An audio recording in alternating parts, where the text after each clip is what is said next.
Hi and welcome back to Uncovered. My name's Katie. And I'm Jenya. Bit sorry for uploading late this week, we had a lot of interviews and guests to get ready and prepare for.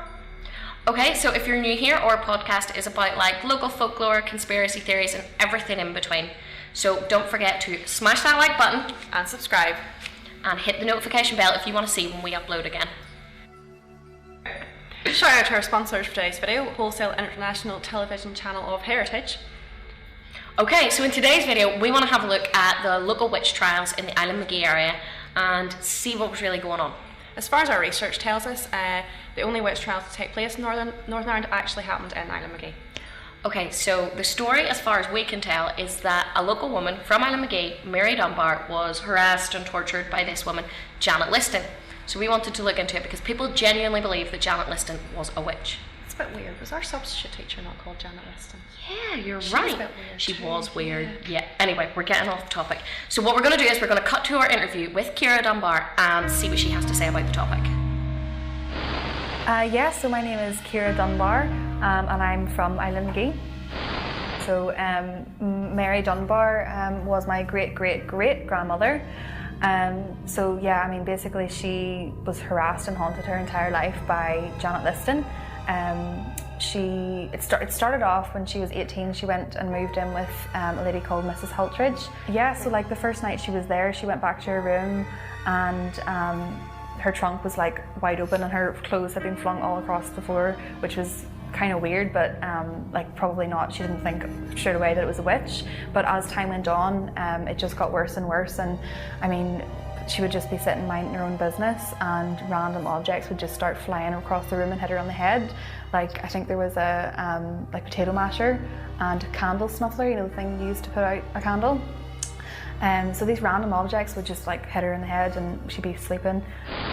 She would start to have fits, really violent fits, and she would like be throwing up buttons and feathers and all these random inanimate objects.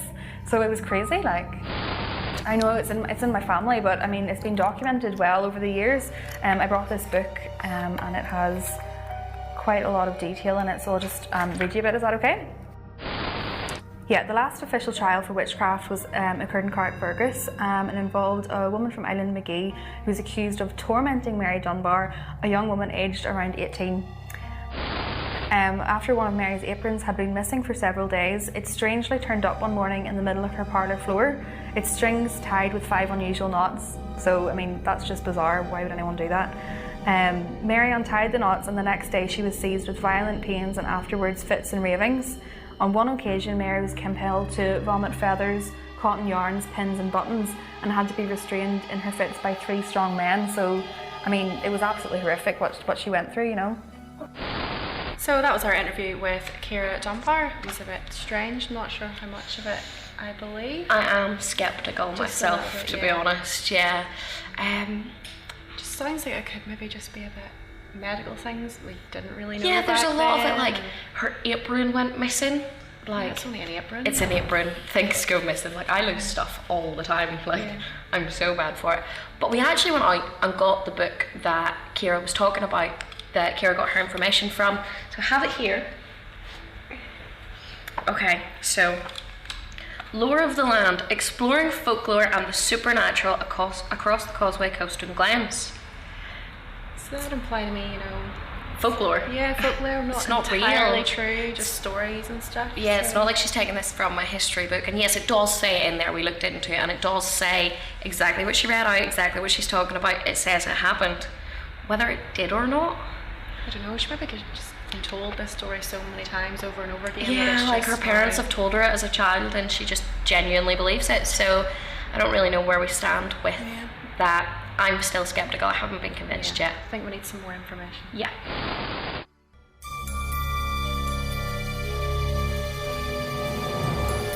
So our channel today is sponsored by the Wholesale International Television Channel of Heritage.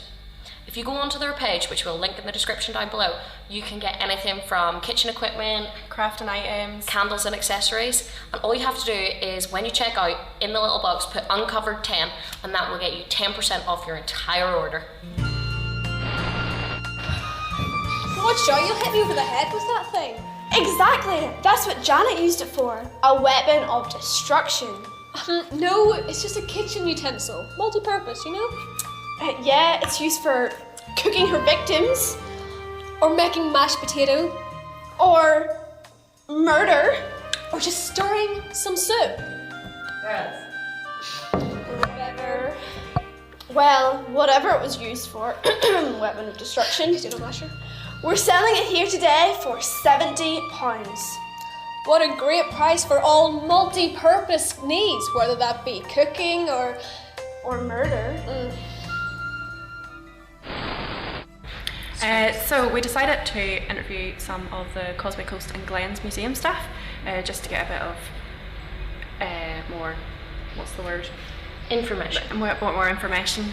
Yes, so that's Sarah and Nick that we interviewed. Sarah's basically going to talk about some of the collections within the museums. We wanted like her opinion, see some of the collection for ourselves. And Nick we actually brought in to talk about like some other areas. So specifically not just Ballymoney, but when we were doing our research, a lot of other like Causeway Coast and Glens areas came up. Particularly Dewey's Cairn, which is slightly closer to like Coleraine and Dunboy kind of, I think. So Nick's going to have a little chat about that because it did keep coming up. So we're going to cut to them and see what they have to say about it. My name is Sarah Carson. I am the Museum Officer with Causeway Coast and Glens Borough Council Museum Service. So this is a selection of objects that came in. It was a donation. It was just left at the museum randomly one day. We don't know who donated them. They didn't leave a name. All we know about them is that they left some information with them.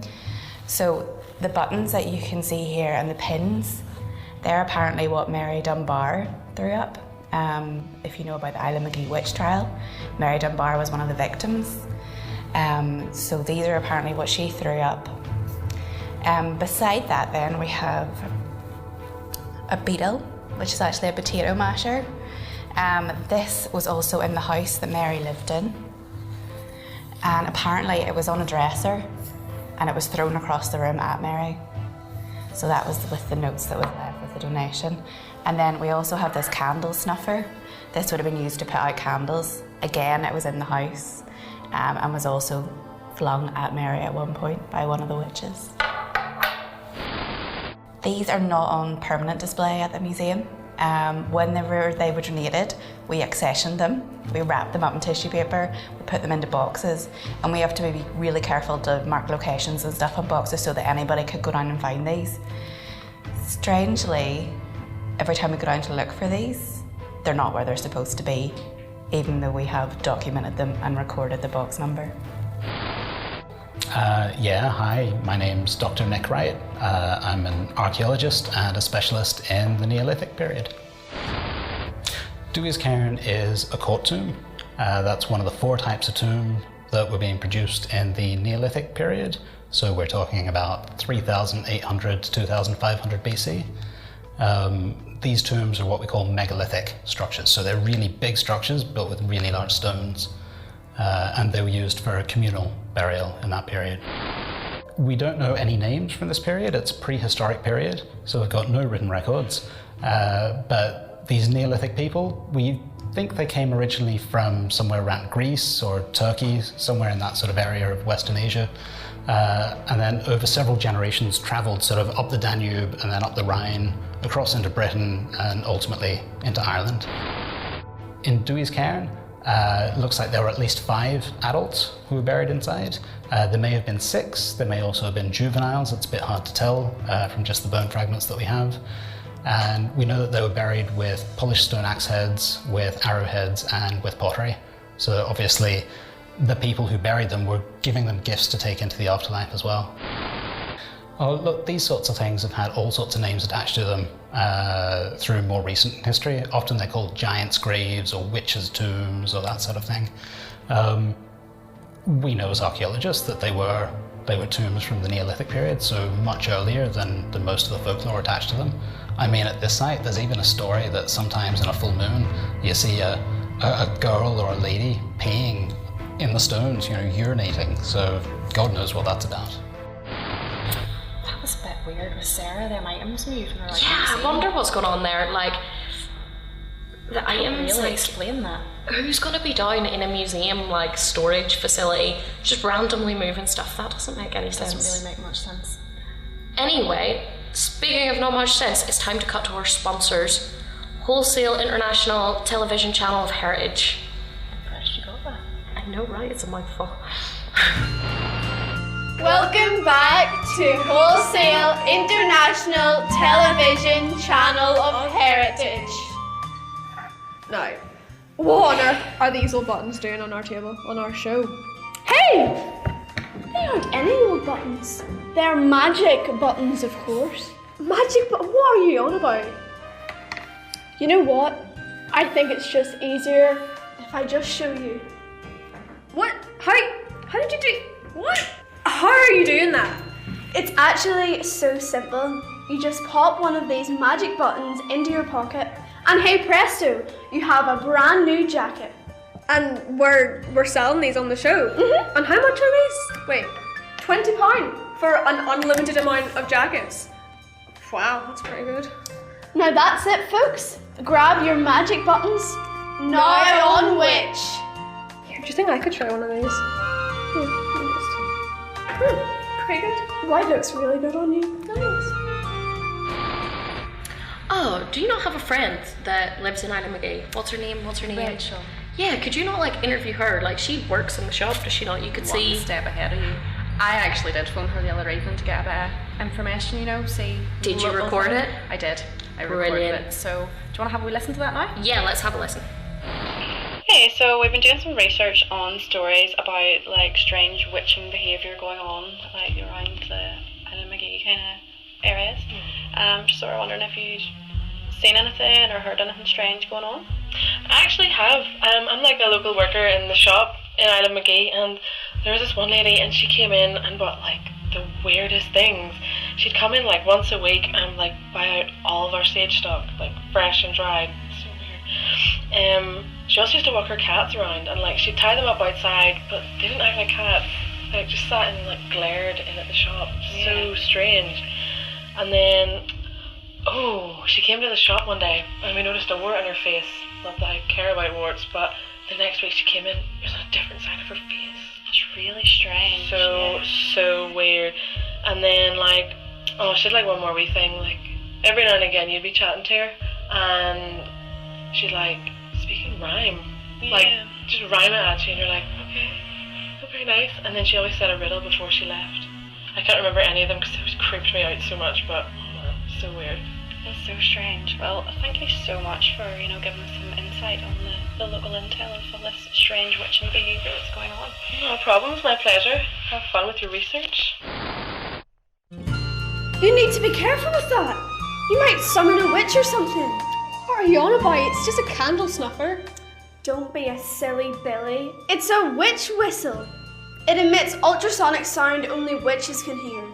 No, it was used in the mid-19th century to extinguish candles so it didn't blow hot wax all over the wall. Well, this is the 21st century, and this is a pure gold antique collector's item, and it's not for the faint-hearted. Witch whistle. Fine. How much are we selling this witch whistle for then? Well, it's practically invaluable, but for our viewers today, bidding starts at £150. Well, call in here then for your very own witch whistle. Only on Witch. Okay, so Rachel's interview was quite interesting, like her phone interview. That was, some of the stuff she was saying was like kind of weird. Like, It was a bit strange. What was that lady all about? I don't know, it just seemed a bit weird. I actually managed to track down some people myself. Oh, did you? Yes, I've managed to track down a Janet Liston's housemates from university. Oh, that would be interesting. Not 100% sure if it's the Janet Liston, but I've invited them round. We're going to have like an interview with them and basically just ask them what she was like to live with. See if she'd seen any witching behaviour. You don't know someone till you've lived with them. So we're going to try that and see what they have to say. Yeah, let's have a watch.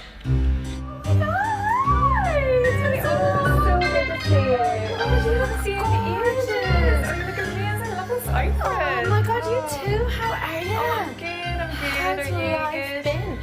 We just wanted to talk to you about Janet. We believe she was your roommate or housemate at university. Yeah. So we just wanted to talk to you and kind of get your feedback, like what she was like. So if you want to like introduce yourselves, let us know a bit about her. Sure, yeah. So my name's Esmeralda Campbell-Palmer. And I am Jemima LaBelle. Yeah, so we lived with Janet during college.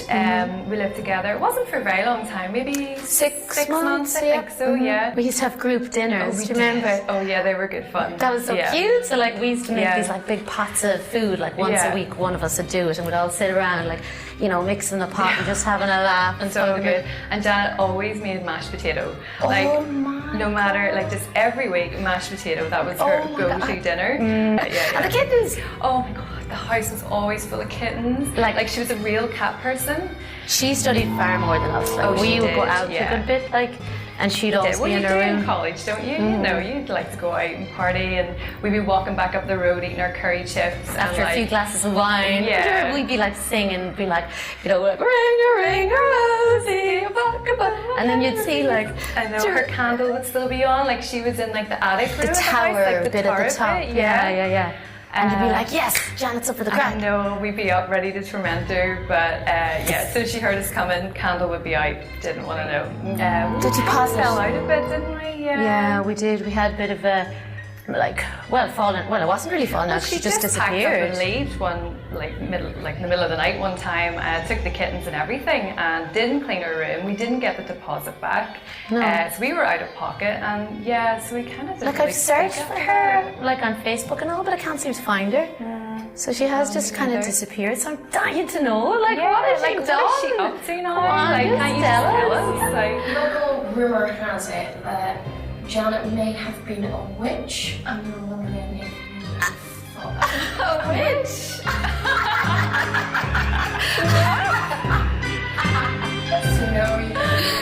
Sorry, but where did you find them pair? Facebook. Did you not notice that they were weird and, you know, dressed as witches all the time? Okay, in my defence, Halloween was like a month ago, so I just kind of thought they maybe changed their profile pictures for Halloween and hadn't updated them yet. I didn't realise they were going to show up today dressed as witches. Okay, I'll give you that one, but what they were talking about was a bit... They were acting like it was normal, but it was not normal. It was all very strange going on. Yeah, everything they were talking about was so weird and so, like, out of the ordinary. Yeah. But they didn't seem to think it was weird or that's abnormal or anything. I don't know. So, do you know what I find really strange though? When they were describing her as a person, all I could think back was Miss Liston, that substitute teacher that we had that you talked about earlier. I was like, it just seems so like her. It does, and and then when Rachel on the phone, when she was talking about that cat, remember the cat that the teacher used to always follow her around with? Yes. It was always in the school. And then when I thought it was just a stray, but when she left, the cat left. Too, like, I don't know. I'm really undecided. Yeah. Do you remember the nursery rhymes? She used to make us. She used to make us like sing these nursery rhymes, just like random like kids nursery rhymes, like Ring a Ring Rosies. But she made us sing it on loop, like constantly. But then she would tell us what they mean, like about like the Black Plague, and everything she taught us just seemed really dark and she put it down to history, but everything was really morbid. We were only little. I know, it was a bit strange. I don't know if we needed to know that back then.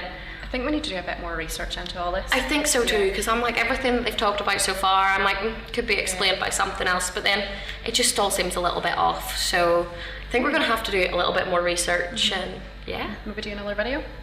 Tune in next week for today's video, and what we'll do is, if you're watching this one and it's already up, we'll link it down below, and don't forget to subscribe and hit the notification bell so that if we do upload another video, you'll be notified when we do.